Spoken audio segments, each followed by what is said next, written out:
Right, here's just an application of the healing release system for a non-physical, when I mean mind-body connection, but something wasn't pronounced in the body as pain. So I had a client come to see me, relatively young lady, 23, 24, and she came to see me with insomnia. That was her stated issue she was exploring. Can you help me with insomnia? Sure, come down. And what's happened with her, she's going to work and she hated the boss with a passion. Really did. Okay? She's going to work and the boss would give her the instructions throughout the day. They'd go about their business and she would keep the lid on it. Do you know what I mean when I say keep the lid on it? Keep the lid on it. And then just when she got home, she opened the door and she exploded to her partner. You know what this boss is doing today? Yeah, fucking bastard! Okay, or however people explode. Now, by the way, it's fair enough to share the problems of your day with your loved ones, but if that's all you're doing, it doesn't take long until the feelings you're feeling gets linked to your partner's face, and the minute you see your partner's face, that becomes the anchor for not feeling good. So be very careful. Fair enough, share, but make sure you've got enough positive resource anchors put in there at the same time, so your partner's face becomes the anchor for something much more positive in you. But that's not part of this story. So she kept the lid on. Then she went to bed in the evening, having sort of got this state in her, and couldn't sleep. And all through the night, she would rehearse what she's going to say tomorrow to the boss. So she'd visually rehearse it, she'd auditorily rehearse it, she'd feel it, she'd work her plan out for tomorrow. So when she woke up, she was ready.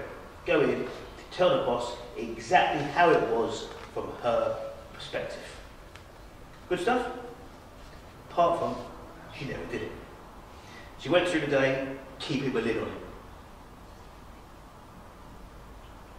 A woman ready to explode. Went home, ritual, exploded in front of the husband, partner. Went to bed, couldn't sleep, mental rehearsal for the morning, what I was going to say and not say it. But what happened over a period of time, the kinesthetics that was associated with this problem, she felt in her gut as a knot. Everyone understand what a knot is? I'm just talking to the people who English is your mother tongue. Yeah. So you've got a knot, big knot in her tummy. So she now said, look, I've got a knot in my tummy, a big knot. She's talking, and all the language embodied this feeling she's got here. So now she's not sleeping. She's not sleeping because of the knot. The visual representations are not very pronounced anymore. She's still playing the story through, what she's going to say to the guy in the morning. But the knot is the key linchpin here. And the knot was getting bigger and heavier every day. How healthy is this for a woman of 24, or anyone of any age, to literally feel a knot in their tummy as if it's real? We know about organ language, we know about what potentially this could manifest into, which was my concern. She came to see me, so her problem was not sleeping. But the problem behind the problem was this strong kinesthetic representation. Strong kinesthetic representation she saw as a knot. So this is one of the interventions I did. Although it wasn't physical pain, in moving the knot outside of her, using what we call in the earlier intervention a healing chain, shifting through the submodalities which are the reverse of this knot, finding what's the reverse, and putting it out there, it hers in the planet somewhere. So she's got freedom in her body. Freedom in her body. And then create states. I mean, she could have left a job. That's kind of running away. because she is on the effect end of a cause. And we all know that cause-effect is really an illusion in a biological system. It doesn't exist, but it can exist if you let it. Does this make sense? So how does she deal on a physical level with the stimuli comes from outside of her, so she has choice? And we can do any NLP technique for the immediate response. Bear in mind, NLP works in the immediate. You could do a timeline pattern if this was a historic pattern, you know, and the boss here was just one example of her response to people who fit in that set.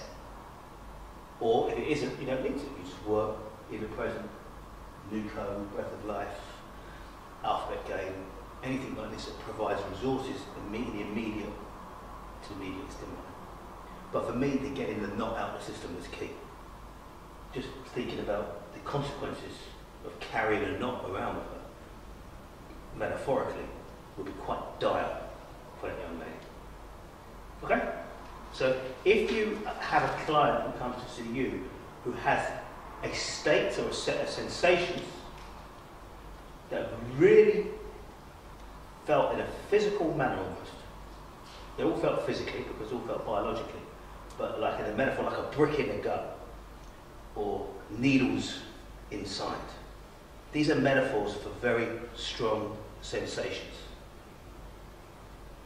Now the kinesthetic system, a lot of people in NLP, again, get the kinesthetic system confused. There's different elements within the kinesthetic system.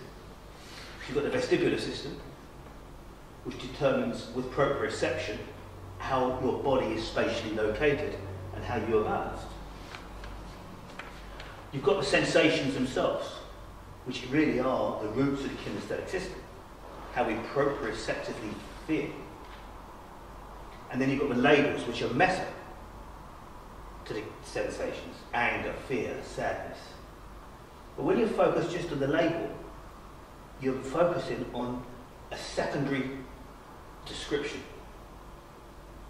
meaning you're focusing on secondary experience, language.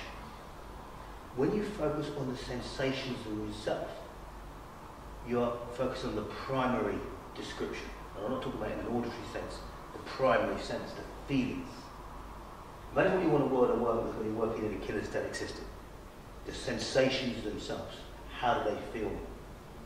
Now, they might put a metaphor, which is a label, which in this case is a knot or a brick, to describe what's going on. But you really want to connect them with those sensations. So when you do your test, the sensations will be felt differently. If you say, if you're testing for fear and you're working at a label, how do you feel now in relation to fear? You're working at a language-based secondary experience with that old fear. Okay? If you test the stimuli of the old response against the sensations of the new response, you're testing against the actual sensations, which or kinesthetic submodalities, as we call them in NLP, that actually mark out the experience of the client. So work at primary level. Beware of the metaphors that people give you to just outside of the standard labels, like a brick, a knot. You know, that's letting you know that this is a little bit more intense than your standard label, fear, anger. Okay? So we can do this as an exercise in a moment.